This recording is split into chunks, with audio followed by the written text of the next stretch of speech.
เป็นอย่างค่อยคืออยากสอนให้ทุกคนสามารถเติมถอนด้วยตนเองได้ โดยที่บ่ผ่านค่อยเป็นผู้อ่ารับเติมถอนให้เนาะแล้วก็มีส่วนต่างแน่นอนทุกคนเนาะมันก็มีข้อดีและก็ข้อเสียคือกันได้เนาะในกรณีที่ทุกคนเห็นผ่านมาเนาะค่อยรับในการเติมถอนให้ค่อยจะมาอธิบายแบบละเอียดเลยสำหรับคลิปนี้เนาะคือแน่นอนข้อดีนี่มันมีเนาะถ้าว่าค่อยรับในการเติมถอนให้เนาะ แน่นอนค่อยจะได้ส่วนต่างอยู่900เนาะเดี๋ยวยางว่าทุกคนถอนมา5เหรียญเนาะค่อยก็ตั้งเรทถอนไว้ประมาณนี้เนาะแล้วก็เรทเติมไว้ประมาณนี้5เหรียญก็กำไรจากส่วนต่างก็ประมาณบ่หลายเนาะ2-3,000กิบเท่านั้นเนาะเพราะว่ามันก็เสียค่าบริการไปเด้ในการโอนทุกเทื่อเนาะและในกรณีที่มันได้ส่วนต่างจังซี่เนาะถามว่ามันได้บ่มันก็ได้เนาะแต่ว่ามันก็บ่ได้หลายอีหยังขนาดนั้นเนาะ แต่ว่ามันมีความเสี่ยงคือกันเนาะเดี๋ยวเขาจะมาอธิบายเรื่องความเสี่ยงมันซะทุกคนเนาะคือแน่นอนเนาะข้อยเองก็บ่ฮู้ว่าคนที่เขาเจ้าเนาะมาเติมทอนเนาะหรือว่าอยากเติมเงินเข้าไปเทรดนี่นะเนาะเฉพาะในโบรกเกอร์ของ BX Trade เด้อเนาะในปัจจุบันที่ค่อยจะมีการสอนให้ทุกคนเติมถอนเองเนาะก็คือเงินที่ทุกคนโอนมานี่ค่อยบ่ฮู้เด้เนาะว่าทุกคนเอามาจากไสเนาะ ทุกคนอาจจะไปตัวคนอื่นมาบ่หรือว่าไปกู้ไปยืมเนาะไปเฮ็ดอีหยังต่างๆมาบ่เนาะอันนี้มันมีความเสี่ยงเนาะถ้าว่าเป็นเงินที่บ่ดีเนาะอาจจะไปฟอกเงินมาอีหยังต่างๆเนาะโอนเข้ามาบัญชีข้อยนี่แน่นอนเนาะบัญชีข้อยอาจจะถูกอายัดเนาะแล้วก็อาจจะติดอ่า ก็เอิ้นว่าติดคดีไปนำนะถ้าว่าเป็นเงินที่แบบถูกคดีมาก็อาจจะมีได้เนาะที่ผ่านมาก็มีเนาะถ้างั้นก็อันนี้แหละคือความเสี่ยงเนาะอันนี้คือความเสี่ยงเลยแหละเนาะว่าแบบตรงๆทุกคนเนาะคือถ้าว่ามันเป็นแบบนี้เนาะโอ้แสดงว่าความเสี่ยงมันก็หลายเด้เนาะมันก็หลายก็แน่นอนถามว่ามันคุ้มค่าบ่จากที่ค่อยได้เผลอๆมันอาจจะบ่คุ้มค่าเนาะเผลอๆมันอาจจะบ่คุ้มค่าเลยเนาะ อานี่แหละเนาะและอีกอย่างเนาะบางคนเนาะเทศเสียเนาะเติมเงินเข้ามาหลายเนาะโอนเงินเข้ามาบัญชีค่อยหลายเทศเสียละบาดนี้บ่ฮู้จักแนวเฮ็ดเนาะไปบอกให้ธนาคารเนาะอายัดบล็อกบัญชีอิหยังก็ว่ากันไปเนาะตัวนี้ก็เคยมีเนาะมิจฉาชีพมันก็หลายเนาะบางคนนี่ใช้ช่องทางนี้เนาะในการฟอกเงินก็มีเนาะหรือว่าอาจจะไปถูก คนที่ว่าแฮ็กบัญชีผู้นั้นผู้นี้มาเนาะโอนเงินเข้าบัญชีค่อยเนาะยกตัวอย่างว่าค่อยโอนเหรียญให้เนาะโอน USDT ให้เขาเจ้าก็ได้เหรียญไปแต่ว่าเงินเข้าบัญชีค่อยเนาะเขาอาจจะนำสืบมาเนาะเจ้าของบัญชีเนาะอาจจะมาคิดว่าค่อยเป็นมิจฉาชีพอิหยังหรือว่าเป็นคนอ่าผู้หลอกลวงเนาะเป็นแฮกเกอร์ไปแฮ็กบัญชีเขาอิหยังก็ว่ากันไปเนาะและอีกอย่างเนาะมันจะมีการให้ใช้คำอธิบายเนาะ บางคนเนาะถ้าว่าใส่ค่าเครื่องอหยังมาเนาะบัญชีบุคคลที่3อหยังต่างๆเนาะไปตัวแบบขายสินค้าอีหยังก็มีเนาะที่บ้านมาก็เคยมีฉะนั้นเนาะก็เลยต้องได้ใส่คำอธิบายเนาะมีการยืนยันเนาะมีการโกเช็กเอกสารอีหยังคักแน่เนาะและบัดนี้ข้อยก็เลยคิดซะว่าโอ้มันก็ยุ่งยากเติบได้เนาะมันก็ยุ่งยากเติบมันก็โอ้ข้อเสียจุดนี้ก็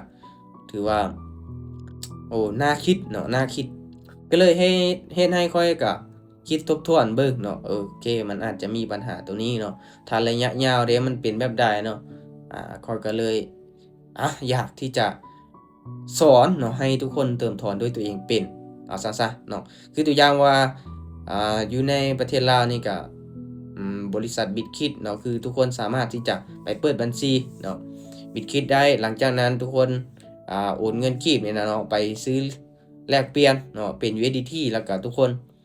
ฝากถอนเข้ามาในบัญชีของ BX Trade ก็ได้ด้วยตนเองเนาะเวลาทุกคนอยากถอนก็มันง่ายเนาะและข้อดีมันก็คือทุกคนสามารถที่จะเติมถอนด้วยตนเองได้บ่ต้องรอท่าไผว่ามาในการเติมถอนให้เนาะทุกคนอยากเติมถอนโมงใดก็ได้24ชั่วโมงเนาะจาก Bitkit จาก Binance เนาะ Binance นี่ค่อยพอมีความรู้หลายแน่แต่ว่า Bitkit ก็สิไปศึกษามาตืมเนาะศึกษามาตืมให้ทุกคนมีความรู้เนาะแล้วก็เฮ็ดคลิปสอนลงไปเนาะอันนี้บ่ได้มีสปอนเซอร์อีหยังใดๆทุกคนเนาะแต่ค่อยกำลัง แนะนำแนวทางหรือว่าช่องทางที่ทุกคนสามารถที่จะเติมถอนด้วยตัวเองได้เนาะมันบ่ได้ตีว่าเป็นบุคคลที่3รับเติมถอนอีหยังบ่มีแล้วทุกคนเนาะทุกคนจะเป็นคนที่มีความรู้เอาซั่นซะเนาะเฮาเป็นนักเทรดเป็นนักลงทุนเฮาต้องมีความรู้เนาะความรู้เฮาต้องหลายเนาะในช่องทางการเติมถอนเองนี่มันมีข้อดีได้เรทมันจะถูกเรทมันจะต่ำอีกเนาะเรทต่ำนะทุกคนไปซื้อเหรียญอยู่ Binance จะได้เรทถูกเนาะและเกี่ยวกับการเลือกห้านเนาะว่าห้านใดมีความน่าเชื่อถืออหยังค่อยก็เฮ็ดคลิปแนะนำลงไปแล้วเนาะคืออยู่ในBitkit ต่อไปค่อยก็สิเฮ็ดคลิปสอนซะเนาะไปสมัครเปิดบัญชีลองซื้อขายลอง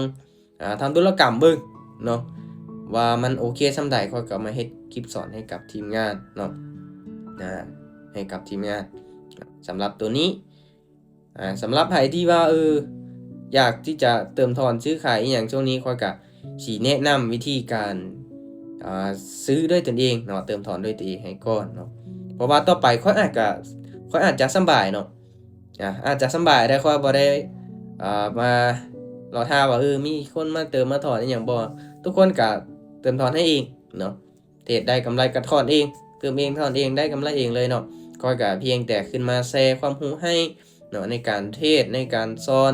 การให้ความรู้พวกนี้ไปเนาะอย่าบ่เกี่ยวเลยเนาะจากการเติมถอนปานนั้นเนาะถ้าว่าทุกคนเป็นหมดแล้วเนาะก็มีแต่ทุกคนมีปัญหาบ่การเติมการถอนอีหยังต่างๆเนาะคนที่บ่มีความรู้หลักๆค่อยก็สิแนะนำให้จนเป็นเนาะสำหรับตัวนี้เพื่อความสะดวกสบายของทุกคนเนาะแล้วก็ของค่อยเนี่ยจนบ่ได้มีเวลาว่ามาท่าเบิ่งโทรศัพท์ว่าทุกคนมีมาเติมนำบ่อีหยังบ่เนาะบ่นำบาดนั้นเนาะมันก็มีข้อดีหลายอย่างเนาะสำหรับทุกคนเนาะทุกคนมีความรู้เนาะคือคลิปวิธีการยืนยันตัวตนวิธีการสมัคร Binance เนาะอีหยังต่างๆวิธีการซื้อการขายค่อยเฮ็ดคลิปลงไปให้ทุกคนเบิ่งเกือบว่าครบเนาะเกือบว่าครบหมดแล้วเนาะวิธีการเติมกระถอนอีหยังต่างๆเนาะนี่แหละเนาะที่